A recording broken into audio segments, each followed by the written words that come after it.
compatriotas. Hoy continuamos con las actividades del Día Internacional de las Mujeres, el 8 de marzo.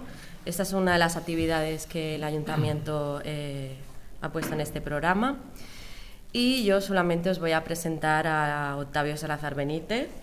Él es padre y feminista, catedrático de Derecho Constitucional y profesor en la Universidad de Córdoba y miembro de la Red Feminista de Derecho Constitucional. Es especialista en igualdad de género, masculinidades, participación política, gobierno local y derechos LGTBI. Está implicado personal y profesionalmente en la lucha por la igualdad de género y ha centrado buena parte de su trabajo en el estudio crítico de las masculinidades. También es autor de diversos libros y artículos, entre los que podemos destacar Masculinidades y ciudadanía, Los hombres también tenemos género, de 2013, La igualdad en rodaje, Masculinidades, género y cine, de 2015, y El hombre que no deberíamos ser, de 2017.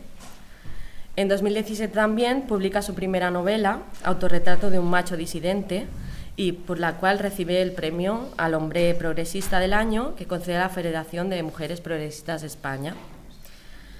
Todo esto le ha convertido en un referente de la lucha contra las masculinidades tóxicas y colabora en medios como la revista GQ, el Diario de Córdoba, el Huntington Post y el Diario.es. Nosotros le agradecemos mucho que haya aceptado nuestra invitación a venir para presentar hoy aquí su libro We Too, el cual nos dará una conferencia sobre cómo hacer que jóvenes, tanto chicos como chicas, sean personas igualitarias que se sumen a la acción feminista. Muchas gracias por estar aquí y adelante. Bueno, pues buenas tardes a todas y a todos. Bueno, pues en primer lugar, dar las gracias a las compañeras de Barberá por la invitación, a la presentación tan cariñosa que me han hecho y bueno, la verdad es que estoy tremendamente feliz después de varios meses de ir preparando esta actividad, porque fue hace ya casi un año cuando empecé a hablar con Marisol, ¿no?, de la fecha y de cómo poder encajarlo, y la verdad es que estoy pues tremendamente satisfecho de que finalmente hayamos podido encontrar este momento, este día. Encantado de estar en este espacio tan fantástico de esta biblioteca, de haber tenido la oportunidad de haber hablado previamente con un grupo de compañeros aliados del feminismo y de la lucha por la igualdad y de tener ahora la oportunidad de compartir este ratito con vosotras y con vosotros en lo que espero que sea no un monólogo por mi parte, sino a ser posible un diálogo y una conversación en torno a, bueno, a cualquiera de los temas que van a ir saliendo, ¿no?, a lo largo de mi intervención, que espero que sea breve para que luego tengamos oportunidad de hablar, ¿no?, entre todas y todos, ¿no? Yo voy a contar un poco cómo llego a este último libro, a esta última publicación, al We Too.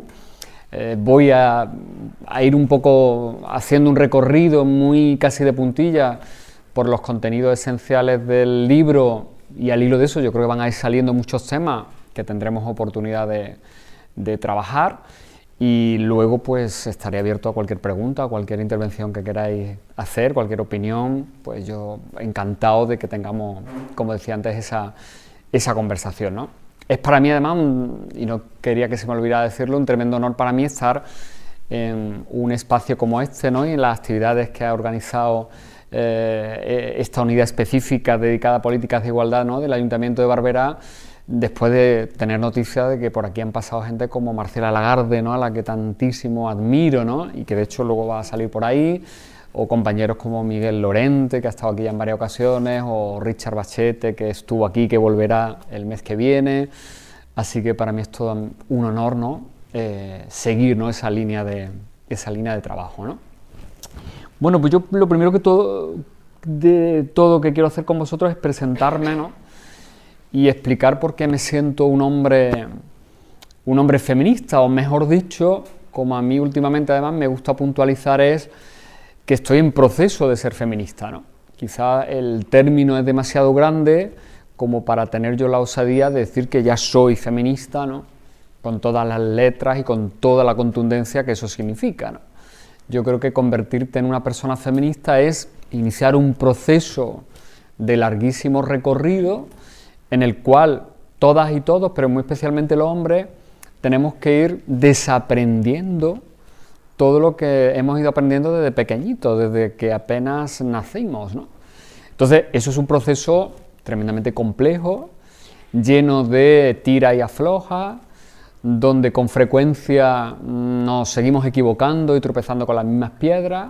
Yo hay días que me despierto más machista que otros, hay momentos en los que yo mismo me sorprendo teniendo comportamientos, actitudes, gestos o palabras que son machistas, pero afortunadamente creo tengo un nivel de conciencia suficiente como para darme cuenta de que ese tipo de comportamientos, de actitudes, de palabras, de gestos, tienen que ser corregidos y que tengo que intentar no volver a repetirlo o que como mínimo tengo que extraer una enseñanza de eso que he hecho mal, ¿no? Por eso, insisto, me gusta más decir que estoy en proceso de ser feminista y me imagino que esto es un proceso que va a durar toda la vida y que me moriré y no habré terminado de culminar todo ese proceso, ¿no? Y que realmente en esa especie de continuo aprendizaje es donde yo creo que está la riqueza justamente del feminismo, ¿no? Cuando me preguntan, ¿no? Y eso es algo que muy habitualmente, por ejemplo, los periodistas y las periodistas lo hacen, que por qué yo me convierto en un hombre feminista o aliado del feminismo, como queramos llamarlo, pues siempre apunto, bueno, una serie de claves fundamentales, y la primera es la que tenéis ahí, ¿no? Reflejada en esa diapositiva, ¿no? Pues si he llegado a este punto de mi vida es porque he tenido la gran suerte de en mi vida tener muchísimas mujeres cerca de mí feministas, ¿no? Desde un punto de vista más personal e íntimo, porque he tenido la suerte de compartir vida, espacios y tiempo con mujeres que incluso, aun no siendo conscientes de que eran feministas, en su comportamiento y en sus actitudes actuaban como tales, ¿no? Y en ese sentido, pues yo siempre recuerdo que cuando estoy en un foro público me gusta hacerlo porque creo que es una especie también de homenaje a ellas, pues a mí siempre me gusta recordar pues a mis abuelas, que fueron dos mujeres de ese momento terrible de la historia de este país, ¿no? Como fue la guerra civil, la posguerra, ¿no? Y la larga dictadura franquista, que fueron mujeres que se tuvieron que enfrentar a un mundo tremendamente machista, ¿no? Y conservador, y donde las mujeres lo tenían extremadamente difícil, incluso desde el punto de vista jurídico, pero que a pesar de eso, a mí me dieron unos ejemplos de vida completamente empoderadores, ¿no? Por utilizar un término más contemporáneo, ¿no?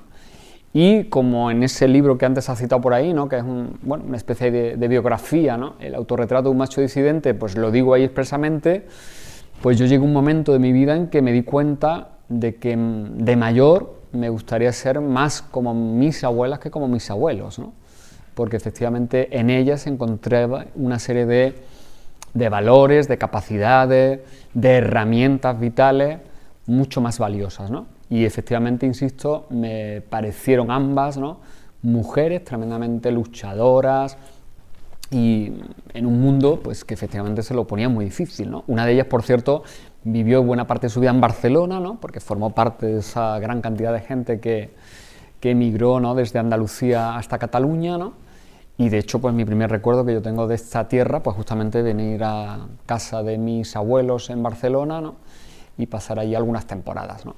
Bueno, pues soy feminista gracias a mujeres como esas abuelas que he tenido en mi vida y también a esas otras muchas mujeres que me he ido encontrando posteriormente por el camino y que sobre todo me han acercado a un feminismo, podríamos decir, también más teórico, más intelectual y, por supuesto, también dentro de lo que supone el feminismo como movimiento social y político, ¿no? Ahí he puesto algunas imágenes de mujeres con las que he tenido la suerte, y tengo la suerte todavía, ¿no? De seguir compartiendo tiempos, espacios y reflexiones, y son las que me han hecho abrir numerosas ventanas a lo que supone el feminismo como teoría política, como movimiento social y también como una propuesta ética, ¿no? Yo siempre digo que el feminismo es ante todo una propuesta ética en cuanto que nos dice, bueno, una serie de alternativas de lo que se entiende como una vida buena, ¿no?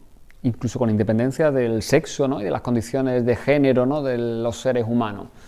Yo creo que el feminismo es hoy por hoy la propuesta teórica y ética más transformadora y más ilusionante que hay en el planeta. Es decir, no creo que haya otra que se le pueda equiparar, no solamente por la capacidad de movilización, lo acabamos de ver, ¿no? El pasado 8 de marzo, sino por la riqueza de sus planteamientos alternativos a lo que está pasando en el mundo desde el punto de vista político, económico, social o cultural, ¿no?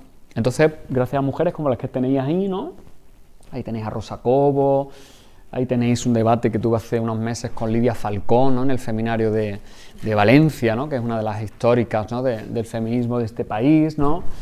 Bueno, ahí tenéis a mi querida Carmen Albor, ¿no? Que fue una mujer con la que, bueno, compartí algunos momentos en los últimos años y que, por ejemplo, fue la presentadora de mi libro Autorretrato en Valencia. Esta mujer que tenéis aquí abajo, no sé si la reconocéis físicamente, es Elena Las Heras, que fue la fundadora de la histórica librería Mujeres de Madrid, ¿no? Que es uno de esos espacios históricos del feminismo, ¿no? Entonces, bueno, yo a Elena la conocí ya casi en los últimos momentos de su vida y la verdad es que fue también una mujer importantísima y, bueno, pues su librería, que sigue estando ahí capitaneada por su hija, pues es para mí también un espacio de referencia, ¿no? Bueno, ahí tenéis a dos queridas amigas de Sevilla, Amparo Rubiales y Lina Galvez, que es catedrática de Economía y una economista feminista, ¿no? Y absolutamente también comprometida con el pensamiento y el movimiento feminista. Y Rosa Cobo, creo que también está por ahí una fotografía, que es otra querida amiga. Y aquella foto es de la manifestación del otro día, del 8 de marzo, con una compañera de Córdoba, Amelia Sanchís, que es profesora de Derecho, y bueno, pues una querida amiga del alma, ¿no? Y una cómplice, ¿no? En muchas historias y también en la historia del feminismo, ¿no? Bueno, pues yo soy hombre cercano al feminismo en ese proceso de ser feminista gracias a todas esas mujeres, ¿no? De las cuales aprendo muchísimo todos los días y las cuales son para mí un ejemplo y un referente, ¿no?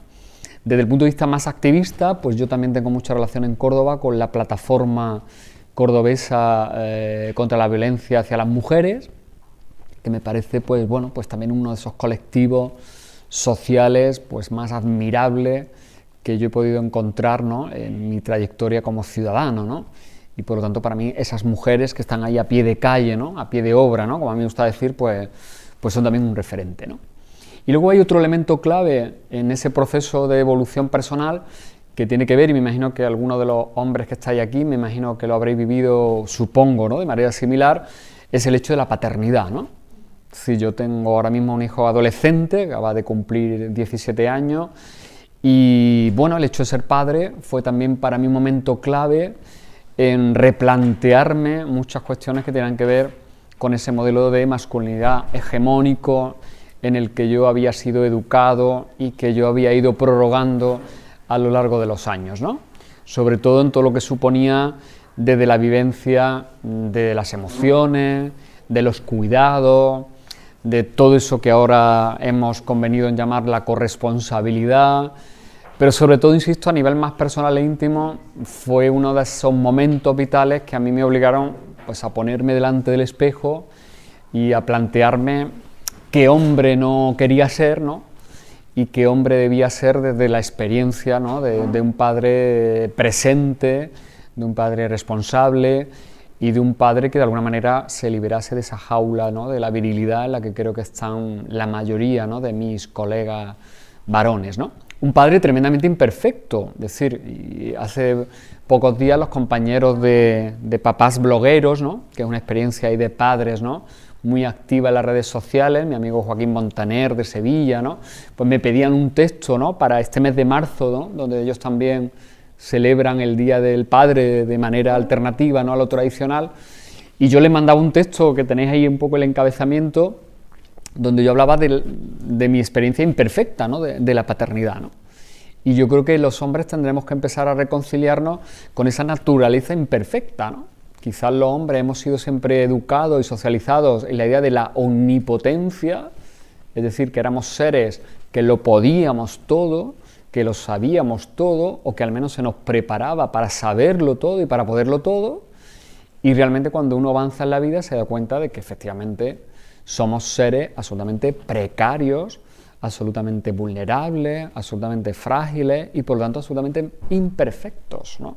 Había un querido compañero de la Universidad de Granada, que lamentablemente falleció hace algunos años, Paco Muñoz, uno de los principales teóricos sobre el concepto de la paz y el derecho a la paz, que acuñó hace ya tiempo un concepto que a mí me parece redondo, que es el concepto de la paz imperfecta, ¿no?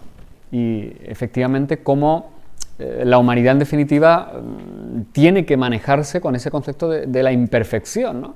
En cómo nos construimos personalmente, pero también cómo construimos las sociedades, la convivencia, la política y nuestra propia identidad, ¿no? Por lo tanto, soy un padre imperfecto, pero creo que el reconocimiento y la asunción de esa imperfección es también una de las vías que a mí me ha llevado a estar mucho más cerca del feminismo y de la lucha por la igualdad y, como se decía antes en la presentación, en lo que podríamos decir mi lucha contra esas masculinidades tóxicas que yo creo que siguen provocando, ¿no?, consecuencias tan negativas para la sociedad y para los mismos hombres, ¿no? Bueno, ahí tenéis, se ha comentado antes en la presentación de manera rápida, ¿no?, pero me gustaría también un poco presentar todos esos trabajos para que también ubiquéis desde donde yo hablo, ¿no?, y desde donde yo me sitúo, pues lo que han sido mis trabajos más relevantes o al menos más insistentes en lo que tiene que ver con las masculinidades, ¿no?, en los últimos años. Yo me dedico al derecho constitucional, que de entrada podéis pensar, bueno, ¿qué tiene que ver aquí el derecho con el tema de los hombres, ¿no?, las masculinidades, ¿no? Bueno, yo empiezo a investigar en derecho en el ámbito que tiene que ver con la igualdad de género y con los derechos de las mujeres, la situación jurídica de las mujeres, y esa investigación sobre la igualdad de género es la que en un momento determinado me lleva también a plantearme, bueno, ¿qué pasa con los hombres en ese contexto de desigualdad también desde el punto de vista político y jurídico, ¿no? Y empiezo a darme cuenta de que es un tema en el que, al menos en este país, se ha trabajado muy poco desde el punto de vista de la investigación y como que ha estado ahí absolutamente olvidado, ¿no? Y entonces inicio, ¿no?, una línea de investigación que tiene que ver con, bueno, dónde estamos los hombres en el Estado, en la ciudadanía, en los derechos, ¿no? De ahí surgirá ese primer libro que tenéis ahí que se llama Masculinidades y Ciudadanía, los hombres también tenemos género, donde parto un poco de esa idea clásica, ¿no?, del feminismo, ¿no?, casi nos tendríamos que remontar, ¿no?, a Simone de Beauvoir, ¿no?, cuando decía aquello de la mujer no nace sino que se hace, pues de la misma manera los hombres no nacemos sino que nos hacemos, es decir, somos construidos social, cultural y políticamente de acuerdo con unas expectativas de género, ¿no? Y eso evidentemente nos va marcando y va delimitando nuestra manera de ser, nuestros comportamientos, nuestras actitudes y nuestros poderes, ¿no? Entonces, desde esa idea del género de los hombres, ¿no?, pues es desde la que abordé esa primera investigación que se publicó en el año 2013, ¿no? Posteriormente, como yo soy un cinéfilo empedernido, me gusta muchísimo el cine y además creo que el cine es una herramienta pedagógica magnífica, ¿no?, para trabajar todas estas cuestiones, por ejemplo, con el alumnado. Pues entonces se me ocurrió la idea de trabajar estos temas a partir de las películas, ¿no? Y de ahí surgió ese libro que tenéis ahí, La igualdad en rodaje, masculinidad de género y cine, en el cual lo que hago es utilizar muchos ejemplos de películas, tanto de cine clásico como de cine más contemporáneo, para abordar esa construcción de las masculinidades, ¿no?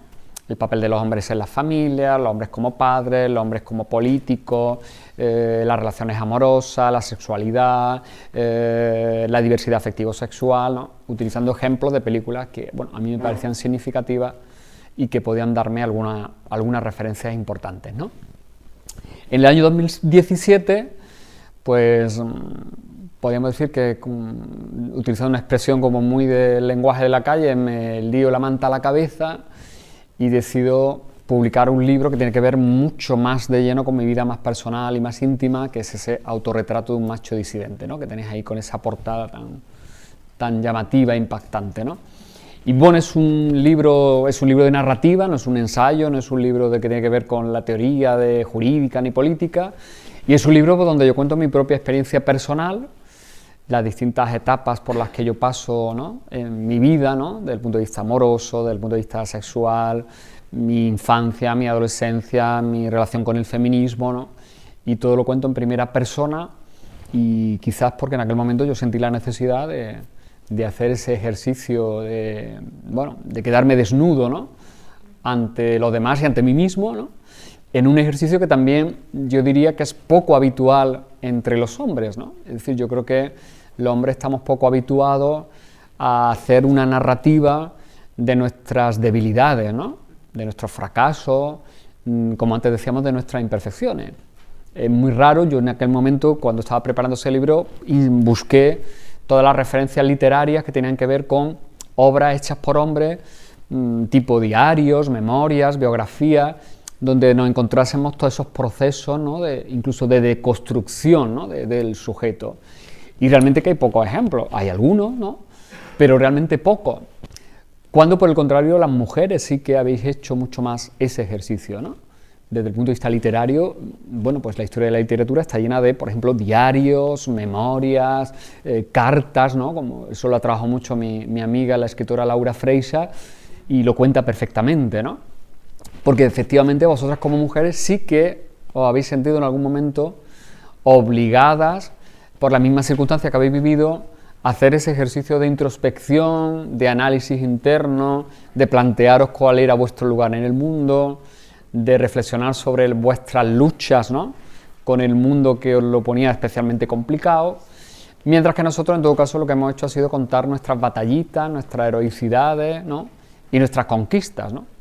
Entonces, bueno, pues en aquel momento me parecía que era una buena manera también de acercarme a la reflexión sobre la masculinidad y lo masculino desde mi propia experiencia personal y desde esa especie de proceso, ¿no? de quedarme ahí desnudo, ¿no? Y bueno, en aquel momento pues creo que fue una experiencia muy positiva para mí, que cuando la estaba viviendo pues pensaba que aunque el libro no se publicara, el simple hecho, ¿no? De haber puesto eso por escrito, ¿no? Y de haber ordenado mi propia vida, mis propias emociones y sentimientos, pues ya de por sí era lo suficientemente interesante, ¿no? Y luego ahí tenéis ya el librito que salió justo el año pasado, que es un librito muy pequeñito, de apenas 100 páginas, que es una especie ahí de manual casi, diría yo, ¿no? de cómo los hombres deberían enfrentarse a un modelo hegemónico que, como hemos dicho desde el principio de esta tarde, sigue generando consecuencias muy negativas para nosotros mismos, y desde dónde deberíamos empezar a trabajar un modelo alternativo, ¿no? de ser hombre, ¿no? De ahí el juego del título, ¿no? Con el hombre que no deberíamos ser y el no tachado pensando también en el hombre que deberíamos ser, ¿no? Esa revolución masculina, ¿no? Que, como dice el subtítulo, las mujeres lleváis siglos esperando, ¿no? Porque, como comentábamos antes con el grupo de hombres, estamos en un momento donde, como también se ha dicho en muchas ocasiones desde el feminismo, los hombres seguimos quizás buscando mujeres que ya no existen, y las mujeres buscáis hombres que todavía no existen, ¿no? Y a veces simplemente el cambio de adverbio, ¿no? En un caso y en otro nos sitúa en una tesitura y en una conflictividad, pues yo creo que bastante evidente, ¿no? Y yo creo que justamente ahora, ¿no? En este momento además yo diría que de ebullición feminista, ¿no? Más que evidente a nivel global, es decir, no creo que sea solamente una cuestión de este país, pero muy especialmente de este país, pues yo creo que especialmente es a los hombres a quienes nos toca mover ficha, ¿no? Es decir, si no movemos ficha en este nuevo tablero, en este nuevo escenario, pues vosotras podréis seguir saliendo a la calle el 8 de marzo, podéis seguir reivindicando, se podrán hacer políticas públicas más o menos acertadas, pero si los hombres no empezamos a tomar conciencia de que tenemos que transformar nuestra masculinidad, que tenemos que implicarnos mucho más activamente en un mundo diverso, ¿no? Donde finalmente hombres y mujeres seamos equivalentes, pues me temo que las cosas van a seguir lo mismo por un tiempo bastante prolongado, ¿no? Iremos poniendo pequeñas rectificaciones o pequeñas tiritas, ¿no? En las heridas, pero las heridas seguirán estando ahí, ¿no? Y sin cicatrizar, ¿no? Entonces, por eso mi insistencia en que es el momento en que los hombres nos pongamos las pilas, ¿no? Y que empecemos a asumir responsabilidades que hasta ahora no hemos asumido, ¿no? Y que lo hagamos además desde, y eso es algo que también quiero insistir en ello y en la conclusión de mi intervención lo intentaré dejar lo más claro posible, es algo que va a ser tremendamente positivo para los hombres, es algo que tenemos que asumir desde un sentido de la responsabilidad y no desde un sentido de la culpa, ¿no? A veces yo creo que muchos hombres parece que sienten, ¿no? Esta reivindicación del feminismo como una especie de culpabilización permanente, ¿no? De la condición masculina, y yo creo que la clave es que los hombres asumamos esto desde la responsabilidad, por supuesto, pero también desde la alegría, ¿no? Insisto, que supone vivir el feminismo y vivir esa lógica, ¿no? Emancipadora del feminismo, ¿no? Decía Marcela Lagarde, ¿no? Por eso decía que la iba a citar aquí, que el feminismo es un don, ¿no? Y a mí me parece que esa es la palabra, fijaros qué palabra tan cortita, tiene 3 letras solamente, pero me parece que es la palabra que mejor define lo que es el feminismo, ¿no? Un don es un bien que sobre todo cuando se comparte, se transmite, se va multiplicando y genera enormes efectos positivos, ¿no? Desde la misma persona que lo vive, que su vida se transforma positivamente, pero también genera una especie de onda expansiva, ¿no?, a su alrededor. Esa es la idea del don, ¿no?, de la que habla Marcela Lagarde, ¿no? Y esa es la idea desde la que yo vivo el feminismo, ¿no? El feminismo como un don. Yo en ese sentido equiparo el feminismo con otros 2 bienes, por así llamarlo, que yo creo que era Antonio Machado el que lo subrayaba, ¿no?, que son la alegría y la cultura, ¿no? Decía Antonio Machado que la alegría y la cultura son los 2 únicos bienes que al compartirlos no decrecen en tamaño, sino que multiplican su tamaño, ¿no? Si tenemos que compartir, no sé, una tarta, hacerla más pedazos, evidentemente los pedazos cada vez son más pequeños si tenemos que compartirla con más gente, ¿no? Pero la alegría y la cultura, cuando la vamos compartiendo con más gente, al contrario, se va haciendo cada vez más grande, ¿no?, y más potente, ¿no? Pues yo creo que con el feminismo pasa lo mismo, ¿no? Es ese don que cuando se comparte, ¿no?, se va haciendo, sus efectos, ¿no?, se van haciendo todavía mayores, ¿no? Y por eso me parece tan potente, ¿no?, esa idea de Marcela Lagarde. Y luego hay otra idea, ¿no?, que cuando yo la leí me sentí completamente identificado en ella, ¿no?, que la tenéis ahí en ese texto de un norteamericano, ¿no?, de Robert Jensen, ¿no?, que tiene un libro muy interesante que se llama Feminismo radical para hombres, ¿no? No está traducido al español. Y en un momento del libro dice Robert Jensen: el feminismo me ha dado un soporte para comprender las heridas que yo he causado y las que yo he recibido. Y me parece genial, ¿no?, en esa frase tan rotunda, ¿no?, y tan corta, me parece que está perfectamente explicado cómo yo he ido viviendo el feminismo, ¿no? Es decir, el feminismo ha sido justamente esa ventana que me ha permitido ver, ¿no?, las heridas que yo he causado como un hombre machista, ¿no?, y al mismo tiempo las heridas que también el machismo ha causado dentro de mí, ¿no? Y yo creo que esa es la clave en la que deberíamos situarnos, especialmente los hombres, ¿no?, si queremos subirnos, ¿no?, a este tren, ¿no?, de la transformación feminista, ¿no?, y de esa revolución masculina que, como yo siempre digo, o será feminista o no será tal revolución, ¿no? Bueno, y así llegamos a este We Too, ¿no?, que es un libro que tiene un doble origen, ¿no? Si yo, cuando tengo que explicar el por qué surge este libro, pues yo creo que confluyen dos experiencias que también yo vivo de manera muy directa, ¿no?, y muy personal, ¿no? La primera es el hecho de que en los últimos años, sobre todo en los últimos 2-3 años, pues insistentemente a mí me han reclamado para participar en actividades fundamentalmente con alumnos y alumnas de secundaria, ¿no?, en institutos, en centros educativos, en Córdoba y en otros lugares de Andalucía y también de fuera de Andalucía, ¿no? Por lo tanto, he tenido un contacto muy directo con chicos y chicas jóvenes con los que he hablado habitualmente de igualdad de género, violencia, las relaciones amorosas, ¿no?, el amor romántico, todo esto, ¿no? Y entonces me he ido dando cuenta cómo justamente en ese grupo de edades, ¿no?, se producía ahí una especie de paréntesis, ¿no?, especialmente complejo y a veces incluso yo diría que preocupante en torno a la vivencia de la igualdad, ¿no?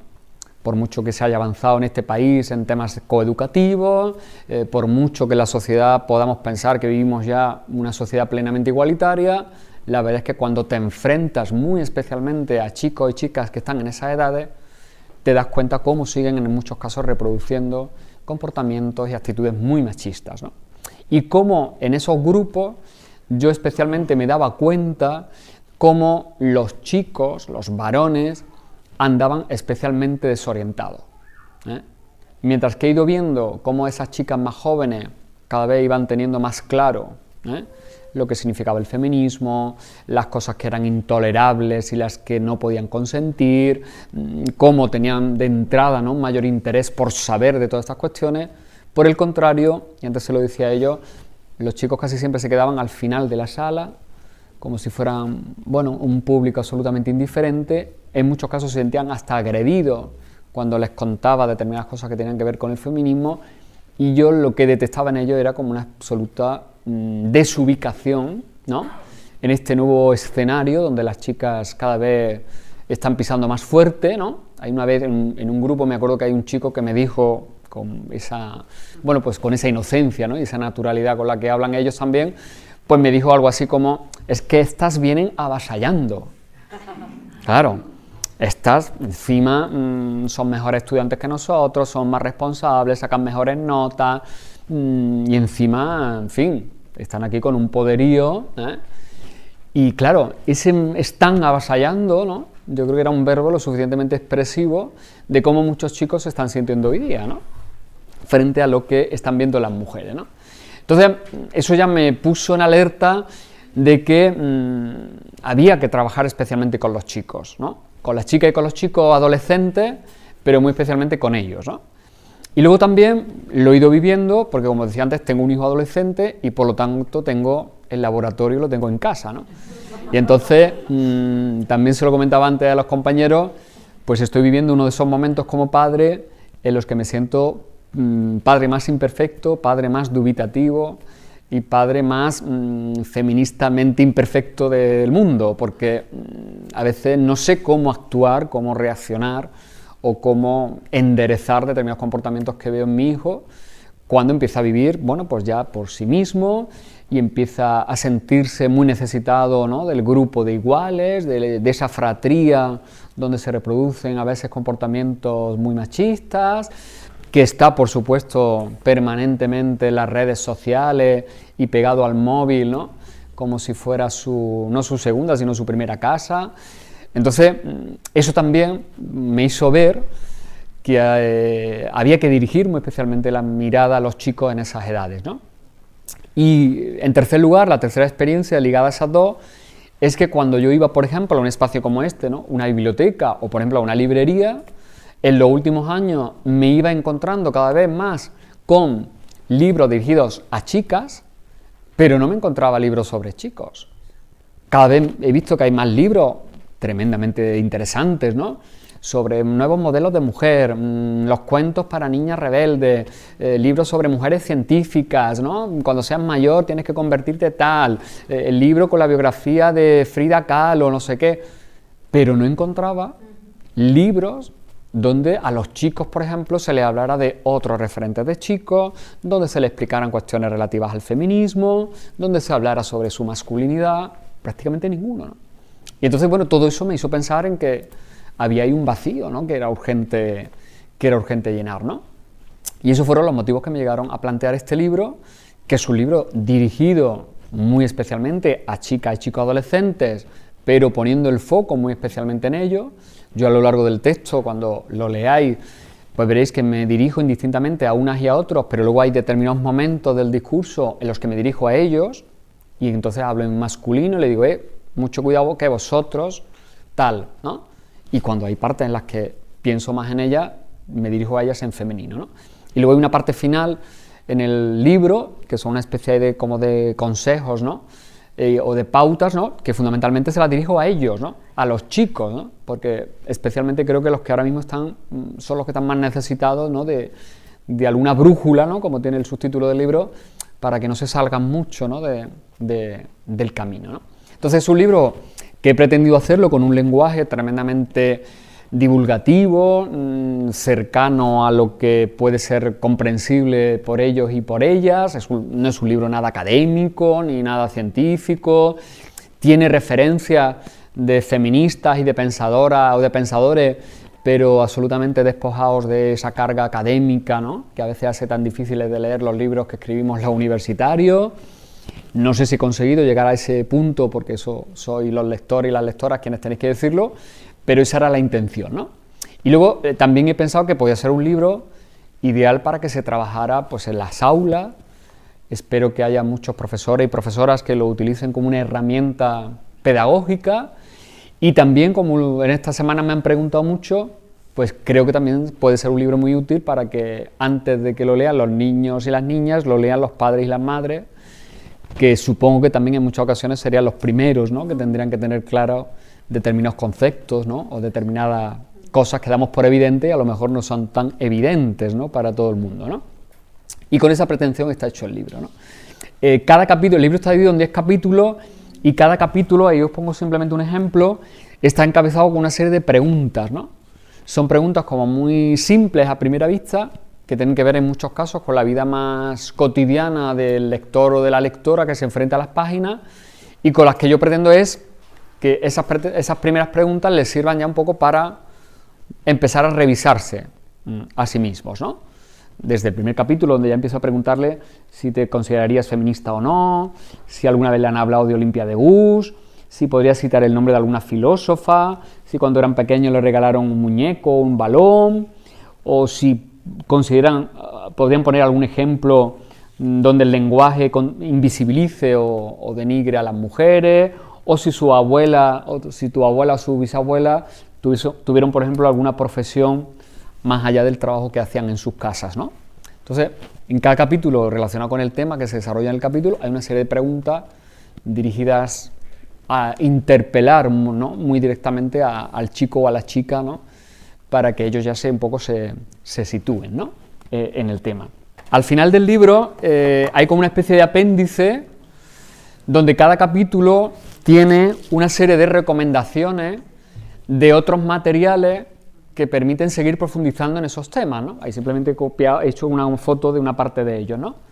Entonces, en el capítulo donde hablo de la violencia, pues hay toda una serie de referencias de materiales, artículos, la mayor parte he tratado de poner materiales que se pueden localizar rápidamente online, algunos sí son libros, que lógicamente hago una referencia a ellos y habrá que buscarlos en la biblioteca o en la librería, pero luego otros muchos documentos son artículos que uno puede consultar simplemente tecleando en Google el título del artículo, o por ejemplo vídeos que están en YouTube, ¿no?, y que nos pueden dar determinadas claves para trabajar sobre ese tema, ¿no? Entonces, bueno, con la idea de que ahí haya una especie de material, ¿no?, de depósito de materiales para seguir trabajando sobre esas cuestiones, ¿no?, para trabajarlas con los chicos y con las chicas. Bien, empiezo diciendo algo muy obvio, pero que yo creo que hay que insistirlo mucho, ¿no?, sobre todo cuando todavía hoy uno lee, por ejemplo, en las redes sociales o en los medios de comunicación, o escucha a algunos políticos, ¿no?, por ejemplo, al hilo del pasado 8 de marzo, algunas barbaridades que hacen que se nos ponga la piel de gallina, como mínimo, ¿no?, por no decir expresiones más contundentes. Y claro, por eso creo que es tan importante dejar muy claro lo que es el feminismo, ¿no? Y por eso empiezo el libro diciendo eso, que lo contrario al feminismo es la ignorancia, ¿no? Y empiezo tratando de explicar de la manera más sencilla posible y con toda la complejidad que a su vez eso tiene, lo que es el feminismo y lo que ha sido históricamente el feminismo, ¿no? Y en ese capítulo además dejo claro que no se puede explicar lo que es el feminismo sin explicar y tener claro lo que ha sido históricamente el feminismo. Por eso ahí yo trato de hacer una especie de ejercicio de memoria para recuperar de dónde viene el feminismo, cuáles han sido las mujeres que han luchado desde hace siglos por conseguir unas sociedades plenamente igualitarias, cómo hemos construido una historia que ha invisibilizado a las mujeres y que las sigue invisibilizando. No hace falta más que ver algunos libros de texto que manejan nuestros hijos y nuestras hijas para comprobar cómo las mujeres seguir sin estar o seguir estando en una proporción mínima en relación a los hombres, ¿no? Y por eso es importante recuperar, ¿no?, esa memoria y esa genealogía del feminismo, ¿no? El feminismo requiere también un aprendizaje, yo diría que teórico y hasta intelectual, lo cual no quiere decir que cada uno de nosotros tenga que hacer una tesis doctoral sobre el feminismo, pero sí que creo que uno tiene que tener un mínimo acercamiento teórico a lo que el feminismo ha aportado como construcción filosófica y, como decíamos antes, ética sobre el ser humano. Y eso, la única manera que hay que hacerlo, de momento, no se me ocurre otra que leyendo y reflexionando críticamente en torno a lo que uno lee, ¿no? El feminismo no es como una especie de vacuna que te la pones por la noche y al día siguiente te despiertas ya habiendo dejado de ser machista y teniendo en la cabeza desde a Mary Wollstonecraft a Simone de Beauvoir, llegando a las Towanda Rebels, por ejemplo, no.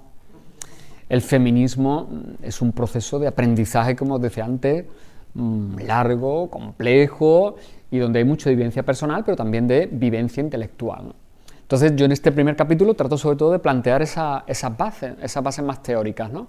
Y de situarme también en el momento presente, ¿no? En el cual, como dicen algunas compañeras, estamos viendo ya una especie de cuarta ola feminista, donde se dan unas singulares características que tienen que ver con la alianza entre el patriarcado, el neoliberalismo, como la explotación del cuerpo, de la sexualidad, de las capacidades reproductivas de las mujeres, sigue siendo, y ahora especialmente, el eje central, ¿no?, de esa explotación económica, ¿no?, y política.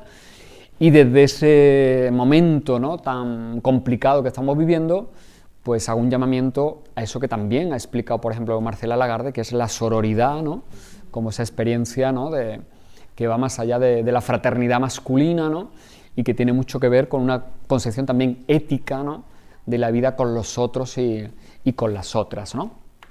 Por eso hablo ahí de hermanas del mundo unidos, ¿no?, y cómo desde el feminismo es posible pensar en otro mundo, ¿no? Es decir, como planteaba también al principio, el feminismo nos está dando una propuesta de un mundo alternativo, ¿no? Y yo creo que desde el feminismo otro mundo es posible, ¿no? Por eso el feminismo tiene que ser siempre radicalmente político, ¿no? Y esto ha sido algo que se ha discutido mucho en los últimos días, pero yo creo que no hay discusión posible, ¿no? Cuando hablamos de feminismo estamos hablando de política, porque estamos hablando de cómo nos relacionamos social y políticamente los seres humanos, de cómo distribuimos los recursos y las oportunidades, de cómo entendemos la justicia y los derechos humanos. No hay nada más radicalmente político que eso.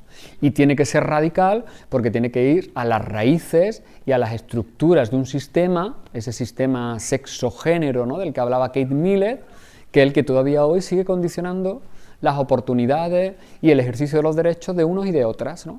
Entonces yo entiendo que el feminismo o es radical o no es feminismo. Y si nos ponemos a ponerle otro tipo de adjetivos, lo estamos devaluando y lo estamos desfigurando. Y estamos haciendo una especie de traje a la medida de cada cual. Y a mí me parece que eso es un riesgo terrible porque le está quitando potencialidad política al feminismo, que es lo que, claro, evidentemente le interesa a algunos, ¿no? Algunos y algunas, ¿no? Claro que ha habido a lo largo de la historia algunos hombres cómplices de la reivindicación de las mujeres. A ver los haylos, aunque hayan sido poquitos, y hay que buscarlos ahí casi con lupa, ¿no?, para verlos un poquito más grandes, ¿no?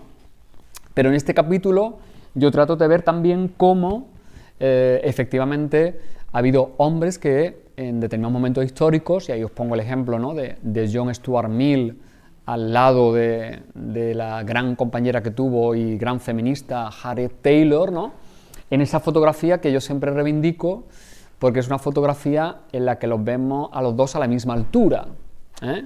No están como en esas típicas fotografías históricas donde aparecía normalmente el hombre y la mujer detrás, ¿no?, un poco haciendo énfasis, ¿no?, en esa idea de que, ¿no?, detrás de todo gran hombre hay una gran mujer, ¿no? Bueno, pues en este caso, como en otros muchísimos casos, era justamente al lado de un hombre donde había una gran mujer, ¿no?, como era Harriet Taylor, ¿no? Bueno, pues John Stuart Mill no solo fue el único hombre, ¿no?, el que planteó la igualdad de derechos, sino que hay otros muchos que en momentos como lo de la Revolución Francesa o en momentos posteriores, pues han estado ahí apoyando la igualdad, ¿no? Y creo que es importante que las chicas y los chicos conozcan estos referentes, como también hay referentes en el momento presente, aunque a veces sea complicado encontrarlos, ¿no? Y es importante reivindicarlos y que, por ejemplo, mediáticamente esos hombres alternativos sean conocidos, ¿no? En esta sala hay algunos ejemplos que nos podrían servir y por aquí van a pasar también, y han pasado hombres que están ofreciéndonos otro discurso sobre lo masculino y sobre la masculinidad, ¿no? Entonces, bueno, de todo eso hablo ahí y hablo también, pues, de toda una serie de conceptos que en los últimos tiempos se han hecho muy conocidos y muy populares, como por ejemplo la idea de los micromachismos, ¿no?, que podemos identificar como micromachismo, o sobre la tendencia de los hombres a ocupar el espacio público, ¿no?, y hablo de esa idea del manspreading, que podemos traducir como el despatarre masculino, ¿no?, con esa campaña que hubo el año pasado sobre cómo los hombres en el metro, ¿no?, en los autobuses ocupamos, nos sentamos abriendo las piernas, ¿no?, y ocupando muchísimo espacio, ¿no? Y luego cómo efectivamente a lo largo de la historia, y como bien ha explicado la filósofa Celia Moró, pues los hombres siempre hemos sido categorizados como sujetos individuales con una serie de derechos y con un estatus individual, hemos sido los iguales, mientras que las mujeres habéis estado siempre en el espacio de las idénticas, ¿no? Sin individualidad y siempre reproduciendo una naturaleza femenina absolutamente intercambiable, ¿no? Y esto es algo que yo explico siempre a mis alumnos y alumnas poniéndole un ejemplo, que se lo pongo muchas veces centrándome en la ciudad de Córdoba, pero yo creo que en cualquier ciudad podría servirnos, ¿no? Por ejemplo, en la ciudad de Córdoba, si vais haciendo un paseo por las calles y plazas, os podréis encontrar cantidad de esculturas dedicadas a hombres ilustres, ¿no? Hombres con nombres y apellidos, ¿no? Desde Góngora hasta Manolete el torero, o los Averroes, en fin, una larga, ¿no? Elenco, ¿no? De hombres de distintos ámbitos profesionales, tal. Y luego, en el caso de las mujeres, no os encontráis, que yo recuerde en Córdoba al menos, una escultura dedicada a una mujer con nombre y apellido, pero sí encontráis muchas esculturas de tipo alegórico, donde las mujeres representan una especie de naturaleza femenina. Hay una escultura dedicada a la mujer cordobesa, hay otra escultura dedicada a los patios, sabéis que es una fiesta muy popular de Córdoba, la de los patios, hay una escultura donde vemos a una mujer con una regadera regando macetas, ¿no? Pero es una mujer sin nombre ni apellido, puede ser cualquier mujer, ¿no? Esa es la idea de las idénticas, ¿no? De la que habla Celia Amorós, ¿no? O hay otra escultura que el diario Córdoba, ¿no? Donde yo colaboro, hizo en el centro de la ciudad conmemorando un aniversario del periódico y se ve una mujer leyendo el periódico, ¿no? Pero de nuevo es una mujer y que no está identificada, ¿no? Es cualquier mujer, ¿no? Entonces yo creo que ahí vemos un perfecto ejemplo de cómo los hombres seguimos siendo los iguales, ¿no? Los que tenemos una individualidad, y cómo las mujeres seguís estando en esa masa, ¿no? De la naturaleza femenina, donde no alcanzáis el estatus de individuas, ¿no? O os cuesta mucho más trabajo alcanzarlo, ¿no? Bueno, el tema de los cuerpos, ¿eh? Esta sí que es una cuestión que en el momento de la adolescencia es clave, ¿no? Es decir, cómo entienden ellos y ellas la relación con su cuerpo, qué cánones estéticos y normativos, ¿no? Se les imponen desde los medios de comunicación, desde las redes sociales, ¿no? Cómo el cuerpo, ¿no? Para el hombre es una especie también de máquina de demostración de la virilidad, ¿no? Y cómo va vinculado, ¿no? a la potencia masculina, al ejercicio incluso de la violencia, ¿no? A la competitividad, ¿no? A una cierta, a un trabajo, ¿no? Además físico, ¿no? Sobre ese cuerpo, ¿no? Y ahora vemos cómo los chicos empiezan a estar también muy obsesionados por el gimnasio, por tener la tableta de chocolate, en fin, un pecho, unos pectorales potentes, ¿no? Porque si no, efectivamente, no tienen nada que hacer en ese mercado de los deseos, que es Instagram y otro espacio donde habitualmente ellos campan y ellas campan, ¿no? Casi las 24 horas del día, ¿no? Y ellas pues siguen estando sometidas a la tiranía de la belleza, a cumplir con eso que Amelia Valcárcel llama la ley del agrado, ¿no? Las mujeres siempre tienen que agradar, ¿no? Y estar agradables, ¿no? Desde el punto de vista físico y estético, y con la tiranía además de la eterna juventud, ¿no? Porque, y eso es algo que también antes hablábamos de pasada tomando el café, cómo todavía hoy es mucho más complicado para una mujer cuando llega a una determinada edad tener una visibilidad pública, un reconocimiento público, por ejemplo los medios de comunicación, ¿no? Es mucho más fácil que un hombre cuando llega a una determinada edad tenga canas, tenga arrugas o no tenga pelo, pues se le reconozca, ¿no? Como por ejemplo un presentador de televisión con prestigio y autoridad, mientras que una mujer cuando ya pasa, ¿no? Un determinado nivel de edad es mucho más complicado reconocerla, ¿no? En ese mismo espacio, ¿no? Entonces, bueno, pues sobre todo eso reflexiono en este capítulo donde hablo de los machotes y de las señoritas, ¿no? Porque de alguna manera seguimos reproduciendo esquemas muy tradicionales desde el punto de vista de cómo entendemos la imagen de lo que significa ser un hombre y ser una mujer, ¿no? Aunque hayamos avanzado, nos creamos que hayamos avanzado, ¿no? ¿Qué pasa con la casa? Claro, esta es otra cuestión clave, ¿no? Con el tema del cuidado, ¿eh?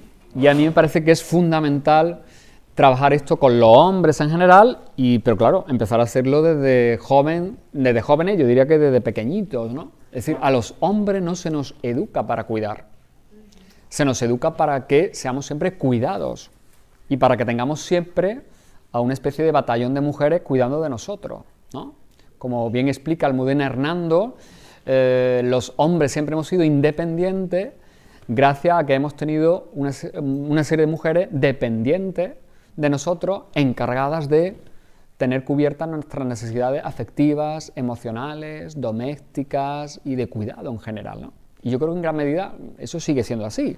Por mucho que hayamos avanzado en términos de corresponsabilidad, no hay nada más que ver la encuesta sobre el uso del tiempo, ¿no? Cómo hay un reparto todavía tremendamente desigual entre el tiempo que los hombres dedicamos a las tareas domésticas, por ejemplo, y el que dedican las mujeres, o el tiempo de ocio que tenemos unas y otros, ¿no? Que es también un medidor importante, ¿no? Normalmente el tiempo de la vida de una persona se suele medir en 3 ámbitos fundamentales, ¿no? El tiempo que dedica al trabajo, el tiempo que dedica a ese ámbito, podemos decir, más familiar y de necesidades de sostén, y luego el tiempo que uno dedica a uno mismo, ¿no? Entonces yo creo que si medimos esos 3 espacios de tiempo desde una perspectiva de género, pues veremos que hay una tremenda desigualdad entre hombres y mujeres. Y eso tiene mucho que ver con la idea de que los hombres no somos socializados para cuidar. Y desde pequeñito seguimos forjando el estereotipo de género que tiene que ver con que las chicas son las que tienen que cuidar. Y por eso inmediatamente les regalamos un muñeco para que lo cuiden, ¿no? Para que inmediatamente si se hace pipí encima, le ponga el pañal limpio, si llora le ponga el chupe, o si se le ensucia la ropita se la cambie por otra, ¿no? Y le estamos ya lanzando ese mensaje de que esa va a ser una de sus funciones, ¿no? Mientras que con el chico evidentemente no actuamos de la misma manera. Y yo hablo ahí de que efectivamente el trabajo de cuidar es un trabajo durísimo, ¿eh? Es decir, yo no soy de los que glorifican el cuidado como si eso fuera una especie de paraíso, no, no. A mí me parece que cuidar es una tarea brutal, ¿no? Porque exige, y sobre todo determinados cuidados, ¿no? Cuando cuidamos, por ejemplo, ¿no? de personas enfermas, de personas dependientes, de personas mayores, eso es un trabajo físico y emocionalmente costosísimo, y que es habitualmente un trabajo que habéis desarrollado vosotras y que seguís desarrollando vosotras, ¿no? Entonces yo creo que ahí hay que darle una vuelta completamente al modelo que tenemos de organización de la vida, ¿no? Y de los tiempos y de los espacios, de tal manera que los hombres asumamos que eso tiene también que ver con nosotros y que tenemos que ir desarrollando una herramienta que además nos van a hacer mejores personas.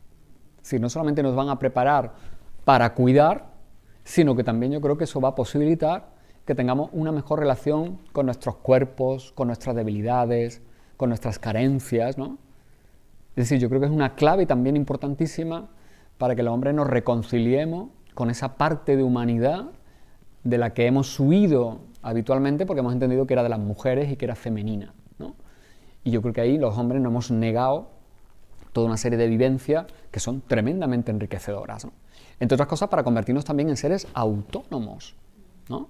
Sí, yo creo que también a los chicos hay que lanzarles el mensaje de que por una parte tienen que construir herramientas para poder valerse por sí mismos también en todas esas esferas del sostén de la vida, y al mismo tiempo esa autonomía entender que va a ser siempre una autonomía relacional.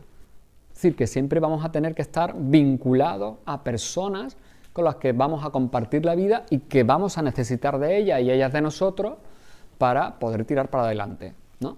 Entonces yo creo que ahí hay una filosofía de vida que es completamente revolucionaria.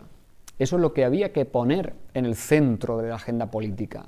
Los cuidados, desde este sentido, yo diría que revolucionario que tienen, ¿no? Y con ello, claro, eso que el feminismo ha llamado la ética del cuidado y que tiene que ver con ese sentido de empatía hacia el otro o hacia la otra, de reconocimiento del diferente, de hospitalidad del otro, ¿no?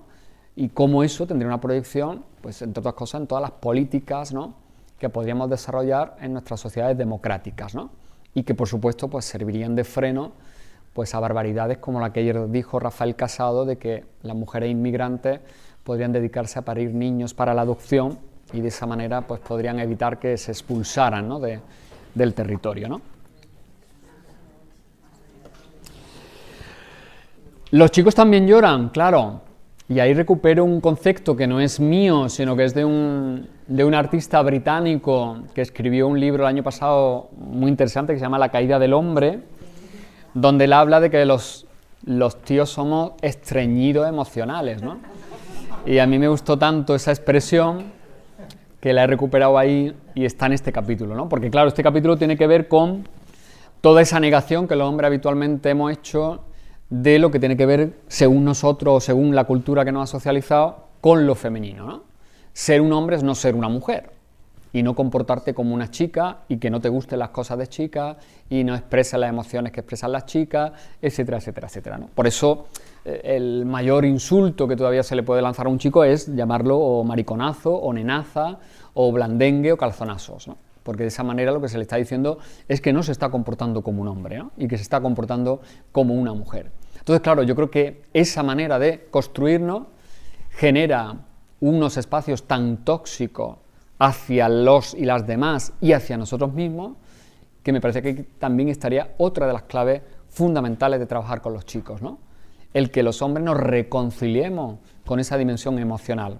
Los hombres hemos sido siempre la racionalidad, ¿no? Incluso el pensamiento ilustrado se apoyó en esa concepción, ¿no? La subjetividad masculina como la racionalidad. Bueno, pues somos seres racionales y emocionales. Y ser un ser emocional supone, entre otras cosas, renunciar a ser los invencibles, a tener la respuesta para todo, a ser también capaces de dudar, ¿no? Como yo decía antes, asumir esa imperfección, ¿no? Que supone reconocerte como un ser humano y además tener la capacidad de expresar esas emociones, esos sentimientos, compartirlos, no avergonzarte de ellos, sacarlos hacia afuera, que no se te queden ahí dentro haciendo ahí una especie de indigestión que luego habitualmente se traduce o en ira o en violencia, ¿no? Porque genera frustración. Entonces a mí me parece esta es una de las partes más esenciales del trabajo con las masculinidades, ¿no?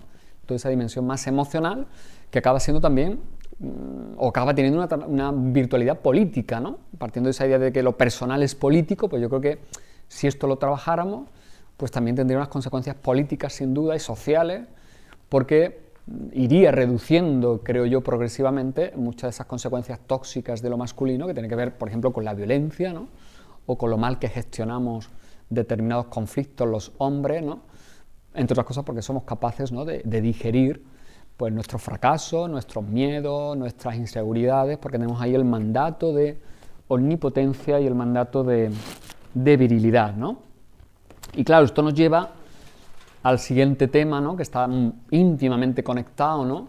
Que es el tema de la violencia, ¿no? Y bueno, ante la urgencia que debería plantearnos lo que están diciendo todos los informes, ¿no? Que se están haciendo en los últimos años, ¿no? Cómo está aumentando la violencia de género entre los más jóvenes, cómo incluso muchos jóvenes están normalizando, tienen muy normalizado que la violencia, ¿no? Forma parte de las relaciones de pareja y cómo, bueno, pues en esa construcción de relaciones amorosas que siguen teniendo los jóvenes, pues se sigue dando pie a que se vaya construyendo una relación tóxica, ¿no? Eso que Carmen Ruiz Repullo, ¿no? Que es una pedagoga especialista en este tema, explica muy bien a través de lo que ella llama la escalera de la violencia, ¿no? Cómo se van generando como diferentes etapas, ¿no?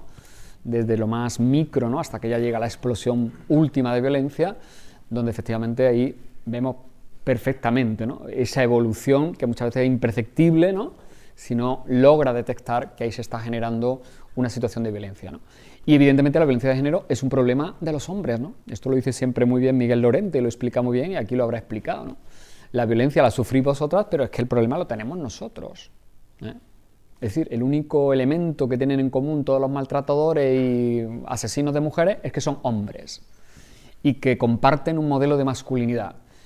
Eso no quiere decir que todos los hombres seamos maltratadores o violentos o que todos los que estamos aquí tengamos el mismo nivel de responsabilidad en esos crímenes, pero sí que efectivamente todos formamos parte y a veces somos cómplices simplemente por omisión y por silencio de un modelo de masculinidad machista que es la que provoca esas violencias, ¿no? Por lo tanto, difícilmente acabaremos con la violencia como lo estamos viendo si no ponemos el foco en una deconstrucción de esas masculinidades violentas, ¿no? Y yo creo que aquí ni siquiera tampoco las instituciones acaban de enterarse, ¿no? La última reforma que se hizo en Andalucía de la Ley contra la Violencia de Género de la Comunidad Autónoma Andaluza incluye por primera vez un apartado donde se hace un llamamiento a los poderes públicos andaluces a trabajar con los hombres, ¿no? Y muy especialmente con los hombres jóvenes, Lo que pasa que, bueno, eso es una proclamación en la ley que luego tiene que llenarse de contenido sustantivo, ¿no? Y bueno, pues mucho me temo que ahora el trifálico que gobierna en Andalucía no esté mucho por la labor, porque claro, ellos deberían ser los primeros en aplicarse el cuento. La violencia va ligada, claro, a la construcción del amor, ¿no? El amor romántico, ¿no? En este capítulo, bueno, pues yo abordo pues todos esos mitos, toda esa construcción que se sigue dando entre los más jóvenes, como también lo demuestran todos los estudios. Por ejemplo, Carmen Ruiz Repullo, que antes la citaba, ha estudiado mucho este tema.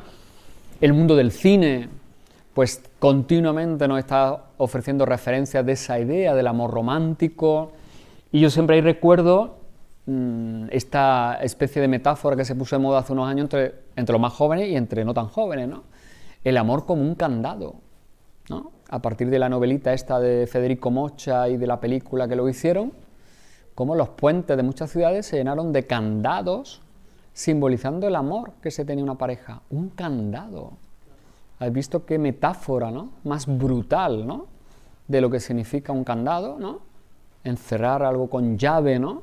Y a ver quién tiene la llave, ¿no? O dónde está la llave luego, ¿no? Y todo, ¿no? La simbología, ¿no? Del control y del dominio, de la posesión que hay en un candado, ¿no?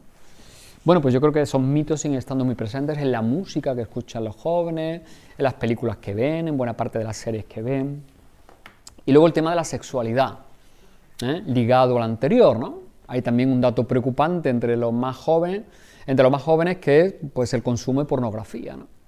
Consumo de pornografía que está en paralelo a la ausencia de una educación afectivo y sexual de manera seria y contundente y continuada en nuestro sistema educativo y, por supuesto, en las familias, ¿no? Entonces, ante la falta de esa educación, nuestros chicos y nuestras chicas se están maleducando, consumiendo porno, ¿no? La edad media del primer acceso de un chico joven a los vídeos de porno online es aproximadamente 11 años. Y a partir de ahí están viendo vídeos donde permanentemente se nos ofrece un modelo de sexualidad masculina dominante, controladora, violenta, una concepción de las mujeres como seres disponibles para satisfacer nuestros deseos, un modelo de sexualidad donde parece ser que lo que nos erotiza más a los hombres es el dominio, ¿no? Y tenerlas a ellas dominadas, ¿no? Esa idea del dominio erotizado, ¿no? Y donde además se nos lanza una tremenda imagen de cómo entendemos que es un hombre o que debe ser un hombre y de cómo debe ser una mujer, ¿no? Y a partir de ahí, y lo vemos por ejemplo en Instagram todos los días, las chicas por ejemplo están asumiendo un mensaje perverso que es el que les dice que o son seres follables o son invisibles, ¿no? Y en esa alternativa, pues yo creo que se encuentran muchas chicas jóvenes, ¿no? Y muchos chicos evidentemente se encuentran con esa referencia del vídeo porno online, donde lo que vemos con frecuencia son manadas que agreden a chicas, chicos que literalmente violan, ¿no? Si vosotros ponéis en Google vídeos porno violación, os sale un larguísimo elenco, ¿no? De vídeos donde lo que vemos son violaciones, ¿eh? Y si veis, por ejemplo, los títulos con los que se nombran, ¿no? A estos vídeos, pues lo que comparten la mayor parte de ellos es una actitud absolutamente despectiva, ¿no? Hacia las mujeres, ¿no? Chicas zorras no sé qué, chicas putas que no sé cuánto, las conejitas de no sé qué, es decir, esa nomenclatura, yo en el libro recojo algunos ejemplos, yo creo que es ya suficientemente significativa. Frente a eso, pues hay que reivindicar otro modelo de sexualidad, es decir, ser feminista, lo digo también en el libro, no significa convertirte en una persona ni puritana ni moralista con respecto al sexo. Por supuesto que hay que disfrutar del sexo, por supuesto que hay que vivir la sexualidad al máximo, pero hay que vivirla desde esa idea de la empatía, desde el reconocimiento que el que tienes a tu lado, la que tienes a tu lado, es una persona también autónoma con su propio criterio y con sus propios deseos, que puede marcar determinados límites, ¿no? Y donde por lo tanto se impone el disfrute de los cuerpos, pero no atravesada por la idea del control, de la dominación y mucho menos de la violencia no consentida, ¿no? Como decía Eduardo Galeano, ¿no? En un poema que yo recojo ahí al final del texto, los cuerpos son una fiesta, ¿no? Frente a lo que nos dice la religión, que los cuerpos son una especie de pecado, ¿no? O lo que nos dice el mercado, ¿no? Que los cuerpos son algo que se compra y que se vende, como dice Eduardo Galeano, los cuerpos son una fiesta. Pero el problema es que en esa fiesta tenemos que aprender a bailar en igualdad de condiciones, ¿no? Y será fantástico, ¿no?, que articulemos, ¿no?, esa manera de disfrutar de esa fiesta que son los cuerpos, ¿no? Y esto nos lleva, claro, a esa idea de las manadas, ¿no? Los grupos de hombres como una vía también para la demostración de la virilidad, ¿no? Y este es otro clásico que todos los estudios de las masculinidades han puesto de manifiesto, ¿no? Como los hombres necesitamos habitualmente realizar actividades en grupo para dejar muy claro lo machotes que somos, ¿no?, y para reafirmar, ¿no?, nuestra virilidad, ¿no? Y ahí, bueno, pues habría que analizar muchísimas cuestiones, como por ejemplo la cultura de la violación, esas violaciones en grupo, que vemos cómo se están reproduciendo insistentemente entre jóvenes, o por ejemplo también el tema de la prostitución, ¿no?, los sujetos prostituyentes o prostituidores, ¿no?, como a mí me gusta llamarlo, frente a las mujeres prostituidas, ¿no? Y como ahí evidentemente hay también una relación mediada por el dinero, pero que tiene que ver con la supremacía masculina, con el control masculino y con la disponibilidad de los cuerpos femeninos, ¿no? Por eso yo creo que hay que desmontar el mito de Pretty Woman, y lo explico en ese capítulo, y eso empieza por reconocer que Richard Gere no es un héroe romántico, sino que es un putero, ¿no? Entonces, si partiéramos de esa idea, pues seguramente veríamos la película de otra forma, lógicamente, ¿no? Y un último capítulo, pues claro, también tenía que dedicarlo a mostrar la diversidad afectivo-sexual, todo el tema de las identidades, ¿no? Cómo las mujeres, desde el punto de vista de la diversidad afectivo-sexual, pues también sufren ahí una doble discriminación, ¿no? Esa idea de la discriminación interseccional, ¿no? Y el punto de partida también puede parecer una obviedad, pero a veces hay que recordarlo, ¿no? Ayer mismo hubo un ataque homófobo, creo que fue en León, ¿no? Unas imágenes brutales, ¿no?, en los medios de comunicación. El Día de Reyes en Córdoba agredieron también brutalmente a un chico trans de 19 años. Es decir, que no nos creamos que vivimos en el mejor de los mundos posibles, por no hablar de lugares como Chechenia, donde maltratan y someten a todo tipo de tratamiento de electrochoque incluso a los homosexuales, ¿no? Entonces, el punto de partida es reconocer que la normalidad no existe. Es decir, que todos somos raros, todas y todos, que somos todos diferentes, desde el punto de vista de la sexualidad y desde todos los puntos de vista. Que la normalidad, cuando alguien trata de hablar de la normalidad, es porque trata de imponer un criterio mayoritario y normativo. Pero la realidad del ser humano es justamente la diversidad. Y que habremos conseguido democracias mucho más perfectas cuando asumamos que lo que la igualdad implica es reconocer nuestras diferencias y hacer posible ese milagro de convivir personas completamente diferentes. Si partiéramos de esa idea, pues seguramente llevaríamos mucho mejor la gestión de la diversidad en todos los sentidos. La diversidad cultural, la diversidad religiosa y también la diversidad afectivo-sexual, ¿no? Y efectivamente yo creo que en este tema se han dado pasos de gigante en nuestro país. Los chicos y chicas empiezan a tener otros referentes en los medios de comunicación, en la música, pero todavía hay una cultura muy homófoba que también tiene que ver mucho con la masculinidad, ¿no? Con esa idea que os decía antes de no ser una mujer, de no ser una nenasa, y por lo tanto el que es un gay, ¿no?, está traicionando, ¿no?, la masculinidad heteronormativa, ¿no? Y luego, bueno, pues como decía antes, el libro termina con un epílogo donde de manera como muy resumidita, pues marco toda una serie de pautas, jugando con el título del libro anterior, de los hombres que deberíamos ser, ¿no?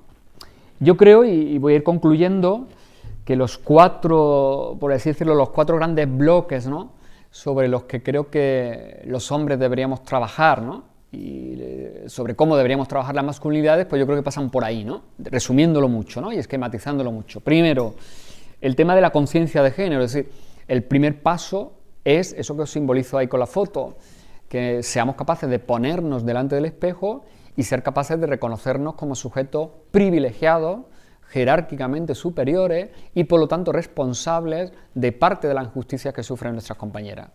Si uno no adopta esa conciencia de género, difícilmente va a dar los pasos siguientes, ¿no? Ese primer punto de la concienciación es básico. A partir de ahí, pues tendremos que empezar a renunciar a privilegios, ¿eh? Es evidente que aquí nosotros hemos tenido un estatus de comodidad y de privilegio que, evidentemente, es lo que complica más la situación de los hombres, porque quien está en una situación privilegiada va a ser mucho más complicado que renuncie a ella. Y la historia nos demuestra que incluso a veces, pues no sé, Ha habido veces en que a los reyes ha habido que cortarles la cabeza porque si no, no dejaban el trono, ¿no? Pues yo creo que a los hombres, metafóricamente hablando, no digo que les cortemos o nos cortemos la cabeza, pero sí que efectivamente estamos en un trono y ya sabemos lo complicado que es bajar a alguien del trono, ¿no? El tema de la paridad en lo público y en lo privado. Cuando hablamos de la democracia paritaria, pensamos siempre en la idea de lo público, las instituciones, las cuotas electorales. No. Tenemos que llegar a una democracia donde efectivamente mujeres y hombres estemos en lo público y lo privado de manera equivalente, ¿no? Eso lo explica también muy bien en Marcela Lagarde. La idea es la equivalencia, ¿no? Que seamos seres equipotentes, dice ella. Y eso implica asumir derechos y responsabilidades en lo público y lo privado, pero de manera paritaria. Y eso efectivamente todavía no lo hemos conseguido. Vosotras seguís teniendo una carga que tiene que ver con lo privado mucho mayor y nosotros seguimos teniendo un protagonismo en lo público mucho más evidente y mayor que vosotras. Y luego creo que es muy importante ir construyendo nuevos imaginarios colectivos. Es decir, cuando hablo de imaginarios colectivos me refiero a todos esos relatos que culturalmente nos construyen como seres humanos y a los cuales nos miramos cuando tratamos de identificar, bueno, ¿qué significa ser hombre? ¿Qué significa ser mujer? Y esos relatos nos rodean todo el día, en la tele, en los móviles, en las redes sociales, en la publicidad, en nuestro lugar de trabajo. Entonces yo creo que ahí el papel de la cultura es importantísimo porque es necesario que desde la cultura empecemos a construir también otros relatos a través, por supuesto, de mujeres creadoras que nos vayan dando su visión del mundo, a través de hombres que nos muestren otras realidades de lo masculino, y tenemos que ir desmontando toda una serie de relatos, como por ejemplo esos del amor romántico, que acaban siendo tan dañinos, ¿no? De manera muy rápida, ¿no? Y aquí os lanzo en esta diapositiva como una especie de ideas fuerza, ¿no? Que me gustaría que nos quedáramos con algunas de ellas, o por supuesto, si es posible, con todas. Primero, hay muchas maneras de ser hombre, ¿no? Ese casi también sería un presupuesto, ¿no? Tendremos que hablar siempre de las masculinidades en plural y tendremos que tener en cuenta que el concepto de masculinidad también tiene que atravesarse por elementos como la clase social, o la etnia, o el lugar de procedencia, o la orientación sexual, ¿no? O el poder económico, etcétera, etcétera. Tampoco ser hombre es un concepto homogéneo. Lo que os decía antes, los hombres también somos seres emocionales, tenemos que asumir que somos seres vulnerables y dependientes. A mí me parece que la gran revolución del siglo XXI tiene que ver con la vulnerabilidad. Tenemos que ser educados para convertirnos en cuidadores. Tenemos que sustituir la violencia por la empatía y la competición por la cooperación, una idea del poder mucho más horizontal, ¿no? La idea del poder como poder con y no poder sobre, ¿no? El patriarcado siempre ha construido una idea del poder con la preposición sobre, que implica dominio, mientras que la idea de la cooperación es poder con otros, con otras. Asumir nuestras responsabilidades, por supuesto, en el ámbito privado y familiar, compartir el espacio público, los poderes y las instituciones, reconocer y hacer visibles las aportaciones de las mujeres, su historia, sus luchas, sus pensamientos. Yo creo que ese es un esfuerzo también muy importante que tenemos que hacer los hombres, ¿no? Incorporar la autoridad de las mujeres a nuestro pensamiento y a nuestro discurso. Y eso es algo que a veces nos cuesta porque, claro, no estamos habituados a hacerlo. Yo como investigador, pues bueno, durante mucho tiempo yo no estaba habituado, no sé, a citar a mujeres en mis trabajos. Porque yo todo el universo que tenía era de juristas masculinos.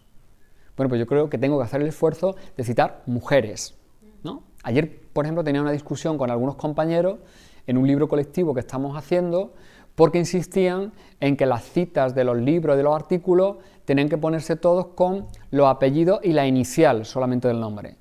Y yo le decía que no, que había que poner el nombre entero porque si no las mujeres se invisibilizaban. Pues si tú ves una R, pues matemáticamente casi te va a salir que piensas en Rafael o en Ramón, pero no piensas que puede ser Rafaela, ¿no? Y si ves una M vas a pensar en Manuel y no en Manuela. Entonces hay que poner Manuela, Ruiz, no sé qué. Porque creo que es una manera de visibilizar a las mujeres. Y los que estamos en la educación, pues tenemos que hacer el esfuerzo permanente en nuestras clases de citar a referentes de mujeres. de pensadoras, de filósofas, de científicas, de políticas, de empresarias, sobre todo para que las niñas empiecen a ver cosas que pueden llegar a ser. Uno no puede llegar a ser aquello que no ve. Y también para que los niños se den cuenta de que no solamente ellos ocupan determinado espacio, ¿no? Sino que incluso podemos tener la suerte de hasta tener gobiernos con más ministras que ministros. Tenemos que pasar del amor romántico al buen amor, ¿no? Jugando un poco con esa idea del buen amor, efectivamente tenemos que construir de otra manera las relaciones amorosas, ¿no? Desde la empatía, desde el reconocimiento del otro, desde asumir que el amor también se acaba y que eso no es una tragedia, desde, por supuesto, rechazar todo lo que tiene que ver con la idea del amor como control, como dominio, como posesión. Tenemos que vivir también la sexualidad desde el respeto a la autonomía del otro o la otra y desde la reciprocidad y, por supuesto, reconocer la diversidad afectivo-sexual y las identidades de género, ¿no? Y luego algo que también siempre me preguntan los periodistas, las periodistas y en los foros como este, ¿no? El papel de los hombres en el feminismo, ¿no? Siempre hay este debate y me parece muy interesante esa fotografía de ahí, el mensaje, ¿no? Porque me parece que refleja muy bien lo que pasa, esa mujer ahí feminista tirando el aliado, ¿no? Bueno, pues yo creo que fundamentalmente los hombres dentro del feminismo tenemos que tener, sobre todo yo, de todas las cosas que os pongo ahí, pues sobre todo dos cosas importantes, ¿no? Yo creo que no hay que perder de vista que el sujeto político del feminismo son las mujeres, ¿no? Yo creo que eso debería quedar absolutamente claro y no dar nunca a nosotros pie a que eso se ponga en duda, ¿no? Entonces yo creo que ahí a veces tenemos que guardar un equilibrio complicado, ¿no? Y aquí yo hablo en primera persona y asumiendo también mi nivel de responsabilidad, porque a veces los hombres que tenemos un cierto protagonismo en lo público al tratar estos temas, de entrada ya tenemos como mucha más autoridad ganada por el simple hecho de ser hombres, ¿no? Y estoy seguro que a mí en un periódico me van a prestar más atención diciendo lo mismo y incluso peor que lo que dice una compañera feminista, ¿no? Por el hecho de ser hombre, ¿no? Entonces yo sé que a veces, ¿no? Y esto es algo que yo hablo muchas veces con Miguel Lorente o con Richard, ¿no? Cómo gestionamos esa especie de equilibrio complicado, ¿no? Y luego yo creo importantísimo, ¿no? Yo creo que los hombres sobre todo tenemos que trabajar con otros hombres, ¿no? Yo creo que nuestro papel fundamental tiene que ser justamente dirigirnos a otros hombres. No se trata de que nosotros le demos ni lecciones a las mujeres, ni que tratemos de lanzar mensajes feministas a ellas, sino trabajar con los hombres y dirigirnos a ellos, ¿no? Sobre todo para que empecemos a abandonar eso que os pongo ahí, ¿no? La resistencia pasiva, que yo creo que es la posición mayoritaria de los hombres hoy día, ¿no? El estar un poco viendo los toros desde la barrera, no siendo machistas extremos, pero sí manteniendo determinadas complicidades que muchas veces tienen que ver con el silencio, que supone que tú no te posicionas, que tú no intervienes en los debates públicos, que tú no llamas la atención cuando en tu grupo de WhatsApp, por ejemplo, alguien lanza un mensaje machista, o cuando en tu lugar de trabajo ves una situación de acoso o un trato denigrante hacia una compañera, ¿no? Entonces, esa resistencia pasiva, pues yo creo que es la que ayuda a que el machismo avance, ¿no? Y que se relegitime, ¿no? Todos los días. Eso supone que los hombres nos coloquemos en una posición de incomodidad, lógicamente, en nuestro lugar de trabajo, con nuestros compañeros, con nuestra familia a veces, pero yo creo que hay que pasar por esa posición de incomodidad, si no, me parece que esto no va a cambiar en una larguísima temporada. Y creo que el objetivo final, por eso yo soy muy crítico con el concepto de nuevas masculinidades, que a veces me ponen esa etiqueta e incluso bautizan así los actos a los que me invitan, y bueno, pues lo respeto muchísimo, pero trato de explicar que yo no estoy de acuerdo con eso. Yo no creo que se trate de buscar nuevos hombres, ¿no? Yo creo que el objetivo es desmontar la masculinidad, que es el concepto tremendamente dañino y brutal, ¿no? Que a lo largo de la historia pues, ha generado tantísimas consecuencias negativas, porque además, a partir del concepto de masculinidad, es como se construye el de la feminidad. Y se construye como un concepto devaluado y peyorativo. Por eso decíamos antes que ser una nenasa implica algo negativo para un hombre, porque implica identificarte con la feminidad, que es algo devaluado. Si la feminidad fuera algo positivo y tremendamente valioso, pues ningún hombre se sentiría afectado por decirle que se está comportando como una mujer. Al contrario, sería un halago, ¿no? Pero sigue siendo un insulto, porque efectivamente tenemos construida culturalmente un concepto de la feminidad absolutamente dependiente del de masculinidad y devaluado. Por lo tanto, no creo que haya que construir nuevas masculinidades, porque eso supone, de alguna manera, mantener, ¿no?, ese estatus de privilegio y de prestigio, de superioridad, mientras que el de feminidad continúa siempre en un lugar secundario. Y claro, y creo, y eso lo comentaba con Marisol esta tarde viniendo para acá, yo creo que quienes tienen que dar explicaciones son aquellos y aquellas que se definen como no feministas. Porque yo creo que la pregunta que habría que hacerle a cualquier ciudadano o ciudadana demócrata sería: ¿acaso no eres feminista? Entonces yo creo que deberíamos invertir los términos, ¿no? Yo creo que permanentemente estamos tratando de explicar por qué somos feministas. Y las mujeres sobre todo. Y últimamente más todavía, ante estos machirulos que están todo el día atacando, ¿no? Entonces, oye, pues yo creo que el que se tiene que explicar es aquel que no es feminista. Y el que tendrá que darnos razones y argumentos, ¿no? Porque es que yo creo, insisto, que desde una lógica democrática es que no cabe otra cosa que ser feminista, ¿no? Y lo contrario, pues es como para ir al psicólogo. Y nada más, muchas gracias.